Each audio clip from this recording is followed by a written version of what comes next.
네, 다음은 공직 후보자의 모두 발언을 듣도록 하겠습니다. 존경하는 이미자 위원장님, 그리고 재정경제기획위원회 위원님 여러분, 저는 오늘 기획예산처 장관 후보자로서 막중한 책임감을 가지고 이 자리에 섰습니다. 먼저 청문회를 준비하시느라 애써주신 위원장님과 위원님 여러분께 깊은 감사의 말씀을 드립니다. 기획예산처 장관 후보자에 지명된 이후 저의 부족함에 대한 여러 지적이 있었습니다.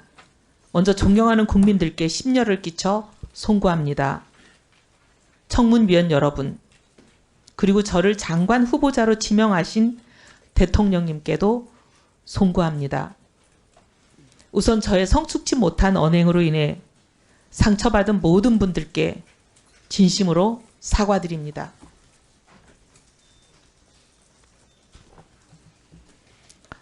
정책에 대한 집념과 결과로만 증명하겠다는 성과에 매몰된 외눈박이로 살아오면서 저와 함께했던 소중한 동료들에게 상처를 드린 점을 제대로 보지 못했습니다. 뼈저리게 반성합니다. 또한 내란에 동조했다는 비판을 피하기 어려운 잘못된 판단의 자리에 서 있었음을 다시 한번 사과드립니다. 어떠한 변명도 하지 않겠습니다. 책임은 오롯이 저에게 있습니다. 잘못을 즉시 인정하지 못하고 무려 1년이란 긴 세월을 망설임과 침묵 속에서 흘려보냈다는 사실, 즉 이 늦은 사과가 그 자체가 또 하나의 잘못임을 분명하게 인정합니다. 제가 평생 쌓아온 재정정책의 경험과 전문성으로 국민주권 정부의 성공에 단 한 분이라도, 한 부분이라도 기여할 기회를 주신다면 저의 과오를 국정의 무게로 갚으라는 국민의 명령으로 알고 사력을 다하겠습니다. 장관직을 제안받고 깊은 고민을 했습니다. 통합과 협치의 필요성은 늘 제기되지만 지금까지 실질적인 성과는 없었습니다.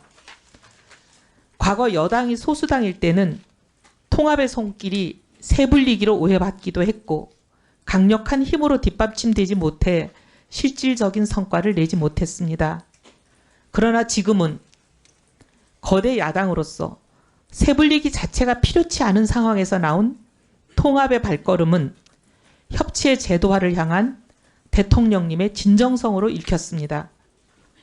진영 정치에 발목 잡혀 한 걸음도 앞으로 나가지 못하는 지금의 대한민국에 새로운 길을 여는 일에는 돌을 맞더라도 동참하겠다는 심정으로 이 자리에 서게 되었습니다. 국정은 진영의 것이 아니라 오직 국민의 것이어야 한다고 믿기 때문입니다. 그동안 소신을 접은 변절이라는 공격도 받았습니다. 하지만 저는 보수 진영에 속해 있었을 때도 꾸준히 그리고 가장 열심히 경제 민주화의 목소리를 내왔습니다. 최저임금법 개정안, 이자 제한법 개정안, 휠체어 금지법 등을 발의했을 때는 당을 떠나라는 숱한 공격을 받기도 했지만 이겨내 왔습니다. 시장 맞는주의에 매몰되어 있는 보수가 아니라 진영을 넘어 오직 국민과 국익을 위한 실용에 방점을 두었기 때문입니다. 국민 주권 정보의 국정 운영에 다른 시각을 조화롭게 접목할 수 있는 접점이 많은 사람이라고 믿습니다. 재정도 마찬가지입니다. 4분기 연속 0%대 성장을 기록하다가 겨우 경기 회복세의 기로에 선 이 시점에 잠재 성장률을 반등시키고 양극화와 K자형 회복을 완화하기 위해서는 재정의 적극적인 역할이 필요하기에 재정의 생산성과 재정의 지속 가능성에 대한 주의와 관심 또한 그 어느 때보다 중요합니다. 그동안 지출 효율화를 일관되게 주장해온 사람으로서 중복은 걷어내고 누수는 막아내는 일에 성과를 낼 준비가 되어 있습니다. 재정이 필요한 시점에 제 역할을 충실히 하면서도 데이터와 성과 분석에 기반한 재정 운영을 통해서 예산의 효율성을 극대화하는 똑똑한 재정을 하자는 것이 저의 일관된 지론입니다. 국책연구소에서 재정과 복지를 담당했던 6년간의 경험과 국회에서 재정기획위원회와 예결위를 담당한 12년간의 경험을 오롯이 쏟아붓겠습니다. 지금 국가재정과 예산 운영은 과거와는 전혀 다른 차원의 전략과 역할을 요구받고 있습니다.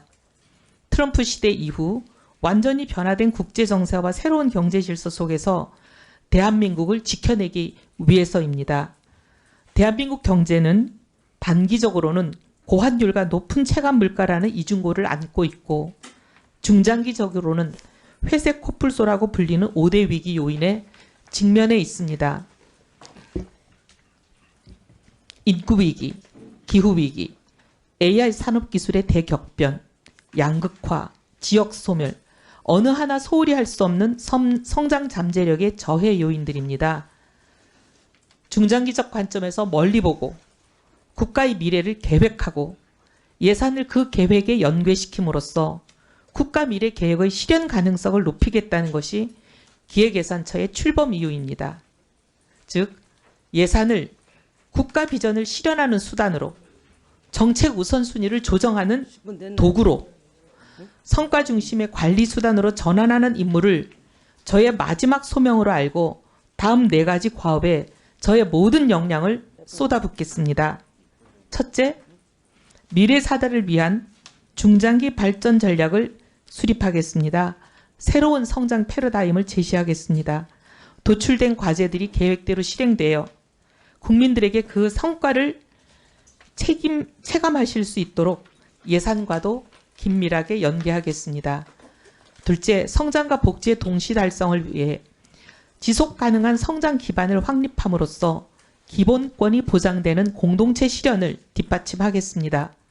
성장과 복지는 상충되는 목표가 아니라 함께 갈 수밖에 없고 함께 가야 한다는 소신으로 사회 안전망을 촘촘히 재정비하겠습니다.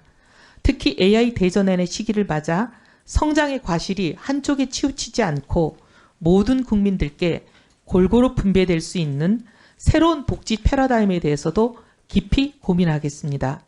셋째, 재정을 성장의 마중물로 삼고 동시에 재정의 지속 가능성도 확보하는 선순환 구조를 구축하겠습니다. 유사 사업, 중복 사업을 정비하고 의무 지출, 경직성 지출 등등을 재구조화하는 재정 혁신을 선도하는 것이 기획예산처의 존재 이유입니다. 고강도 재정 혁신을 통해 마련한 재원을 인공지능과 첨단 전략 산업 등 국가의 생존이 걸린 핵심 분야에 집중 투입하여 경제의 대도약의 발판을 마련하겠습니다. 넷째, 국민이 주인이 되는 열린 재정을 실현하겠습니다. 참여와 소통의 재정을 열어가겠습니다. 이를 위해서 국가 예산의 편성부터 집행, 평가, 결산에 이르는 전 과정에 실질적인 국민 참여를 보장하고 재정 정보를 투명하게 공개하겠습니다. 또한 국민의 대표인 국회를 국전의 동반자로 모시겠습니다. 존경하는 위원장님 그리고 위원 여러분, 저는 오늘 제 역량과 자질에 대해 국민 여러분의 눈높이에서 엄중히 검증받겠습니다. 저에 대한 비판은 겸허히 수용하고 또 뼈저리게 반성하겠습니다. 하지만 저에게 국가를 위해 일할 마지막 기회가 주어진다면 그 비판을 국민께서 체감하실 수 있는 성과로 돌려드리겠습니다. 여러 현안에 대한 저희 생각은 위원님들의 질의에 대한 답변을 통해 상세히 소명드리겠습니다. 감사합니다. 네, 수고하셨습니다.